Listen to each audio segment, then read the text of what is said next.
Are there any proud families in the audience this evening? I suspected there were a few. It's truly my privilege to be able to join you on such a wonderful occasion. I have to start by thanking Miss Erica Williams. Erica, where are you? She's way in the back over there. Erica is responsible for having me here tonight. As I have studied Erica and her accomplishments, she's a lady I have a great deal of admiration for. Erica has grown up in a society where a lot of the institutions and a lot of the businesses are run by people who look like me. Along her journey, no doubt many people have attempted to convince her that she is a victim, but she ain't buying it, okay? If you know Erica, you know she's not a victim, she is a victor. And I have a tremendous amount of admiration for what you've done in this community, Erica. Thank you for having me here tonight. And graduates, now I turn my attention to you. I have no doubt that as you've gone on the journey that is life here in America today, there have been people who have attempted to convince you that you're victims. There have been people who have attempted to give you an excuse for giving less than your best. I'm here to tell you tonight that your success or failure from this point forward will be more reflective of your own actions rather than the noise going on around you. And you may be asking yourself, why would Erica invite a guy like me to speak here tonight? You can look at me and see it's not because I'm tall, dark, and handsome, right? No, it's because Erica understands that at our core, you and I are no different. Let me tell you my story. I was born in St. Bernard Parish, which is right next door to New Orleans, in a town that basically everybody makes fun of, okay? From a financial standpoint, our family was, I guess the best way I could describe it is on one of the lower rungs of the middle class. We were the kind of family that we had everything we needed. We ate every day, but you knew not to ask for much, okay? Money wasn't our real problem. He then went off to fight the Vietnam War, and the war was a dreadful experience for him. He did a lot of killing when he was there. He saw a lot of friends killed, and when he came back, he brought with him every negative emotion that you could have. Anger, guilt, remorse, hate, you name the ugliness, it was inside of him. And he thought he could drown those demons with alcohol. And as you might imagine, that didn't go so well. When I think back to my childhood, actually our best times were the nights when my dad was just slobbering drunk, because when he was drunk, he wasn't mean. It was the next morning that was the real killer. Because you see, he would wake up and he'd feel terrible because he had drank all night the night before. But even worse than that, he was angry. Angry because he had repeated the same process yet another day. He took it out on my mom and he made things miserable for her every morning, week after week, month after month, year after year. I don't have any clue how she dealt with it during those dark years. The sweetest sound of my childhood was the sound of my dad's truck starting, because that meant we weren't going to have to see him for another 14 or 15 hours. Now my mom was completely different than my dad. She's an incredibly loving mother. She wanted my sister and I to be able to escape the situation that we had been put in, and so she preached two things. Number one, she preached education. She said, son, you're going to get a good education because no one can take it from you.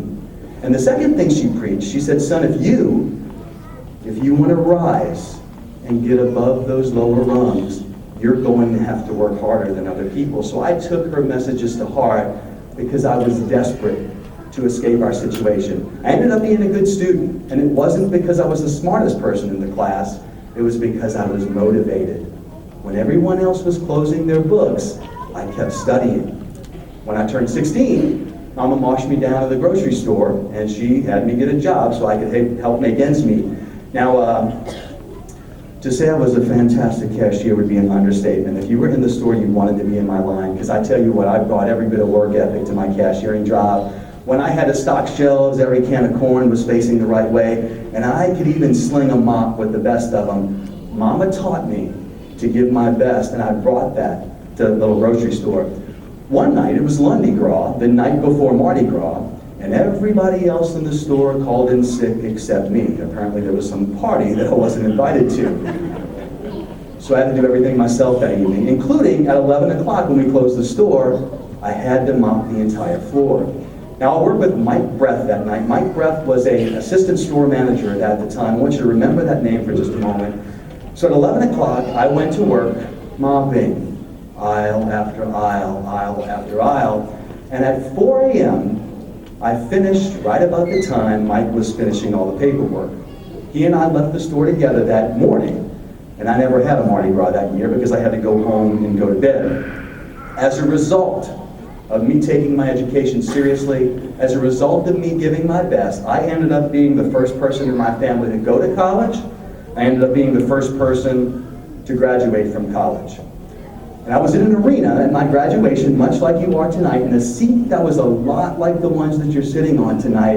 And as I reflect back on my life, it was tonight where things really started going wrong. I started my first job in accounting, and it didn't take me long to figure out that the people working beside me were not giving their best. In fact, many of them were downright lazy. And I had the first key decision in my career to make. I could keep doing what Mama taught me, or I could do what everybody else was doing. Now, I'm sorry to tell you tonight that I chose the wrong way. Instead of giving my best, I dialed it down and just played like everybody else. Now, you may be asking, how could you make such a foolish decision? But I'm telling you, rationalizing, doing what the crowd is doing is really, really easy. In this instance, you say, okay, why should I work so hard when no one else is? Why should I work so hard when they don't pay me enough around here? Why should I work so hard when the boss doesn't give me the respect I deserve? The rationalization comes really, really easy. And everything was kind of sort of working out for me for a while until it wasn't anymore. The company I worked for, revenues started going down. You have any clue who they get rid of when revenues are down? They get rid of the guy not giving his best. My boss called me in the office. I thought we were friends. And he let me go right before Christmas. I was fired that early in my career because I didn't do what Mama told me to do. Now, the cool thing was I had a fiance and she was engaged. In fact, we were just a couple of months from marriage. We had the church, we had the reception hall, the girls had their dresses, my buddies had been fitted for their tuxes, and she and I were scheduled to go out on my birthday one evening, and she drove up to my house. And it was a little bit strange because she paused at the steering wheel for just 1 or 2 beats more than you should. And this, of course, was the day before cell phones, so it's not like she was finishing up a call. So I walked outside to greet her, and as she got out of the car, she walked towards me with her head down, and then her head came up, and our eyes connected, and it was at that moment that I knew it was over. She approached me, taking off her ring. She handed it to me, let me know that I'd never see her again, because she wanted someone who had more ambition. I stopped doing what my mama taught me to give my best, and my world came tumbling down. So I ask you tonight, what's your plan? What's your plan? Are you going to be like everyone else? Or are you going to give your best?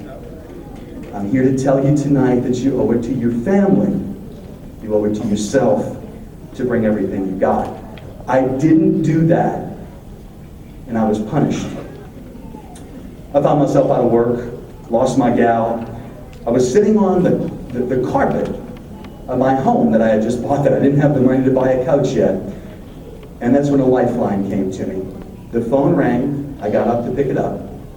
And on the other line was Mike Breath, that assistant store manager. And I had lost touch with Mike when I went to college. Unbeknownst to me, Mike had gone to work for what was then the largest bank in Louisiana.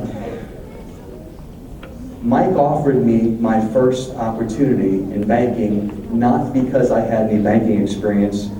He offered me my opportunity because he liked how I slung a mop. I stand for you tonight and call myself the Chief Financial Officer of a $2.2 billion company.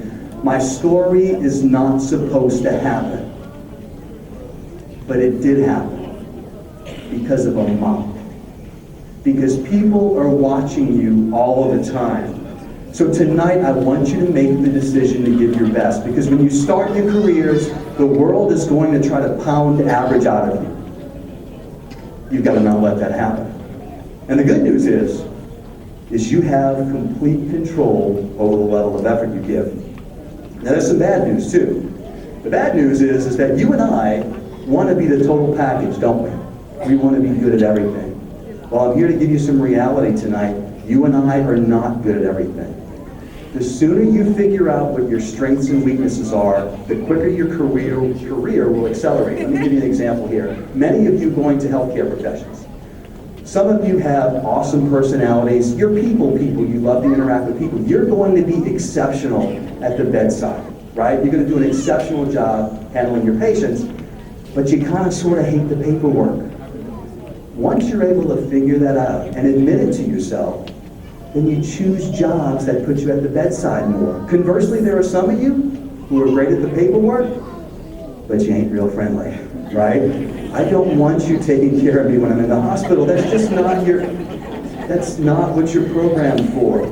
Those of you that are oriented that way need to seek positions in administration. The sooner you figure out what your strengths and weaknesses are, the quicker your career will accelerate. Let me finish here. You and I live in America today at a time when things just seem to be getting more and more divisive. You turn on the TV news and I tell you what, it takes about 2 minutes to get upset.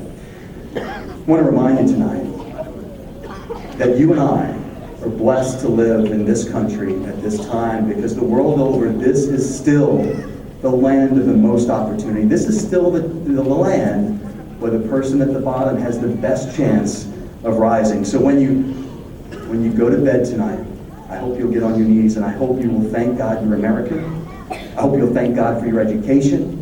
I hope you'll thank God for your imperfect family. And I hope you'll thank God for the opportunities that lie ahead. And tomorrow, when you wake up, prepare to seize those opportunities. Because if you're willing, I know you're capable.